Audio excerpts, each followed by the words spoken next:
ఒరే గుడ్డి గులాబీ, నువ్వు 450 కొన్న రోజే నీకు మైలేజ్ గురించి మాట్లాడే హక్కు పోయింది. ఒరే జాయ్ బాయ్, ఇంకా మన టైం దగ్గర పడినట్టే. ఈఎంఐ కట్టలేదండి కొంపతీసి. అది కాదే, E20 పెట్రోల్ వాళ్ళ ఇంజన్లు పోతున్నాయంట. ఓరా బాబు, మళ్ళీ ఎక్కడి నుంచి పట్టుకొచ్చావురా న్యూస్? అంటే ఇన్స్టాగ్రామ్ కామెంట్స్ లో. బాయ్, నీకిదే చెప్పడం, నువ్వు గాని ఇన్స్టాగ్రామ్ డిలీట్ చేయలేదంటే ఖచ్చితంగా 10 సంవత్సరం ముందే పోతావు. పోతే పోయాను గానీ ముందు ఇది చెప్పు, E20 సేఫా కాదా? అది బండి E20 కంపాటబులా కాదా అన్న దాన్ని బట్టి ఉంటది. కంపాటబుల్ అయితే? నీలాంటి దారిని పోయే దానే చెప్తే కాదు, కంపెనీ సర్టిఫై చేస్తే పర్లేదు. మరి కంపాటబుల్ కాకపోతే? ఏముంది, ముందు బైక్ వెయిట్ తెలుసుకోవాలి. తెలుసుకొని కొబ్బరి మిఠాయికి కాటేసి పంపించడమే, మిఠాయిలేని వస్తాయి. అదేంటి బాయ్, ఇంకేం ఆప్షన్ లేదా?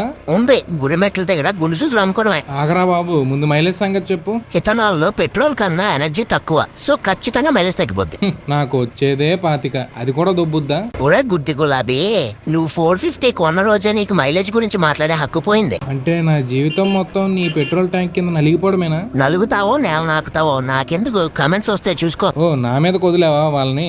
నేనైతే E20 కంపాటబుల్, నువ్వు కామెంట్స్ కంపాటబుల్ కాదో చూసుకో.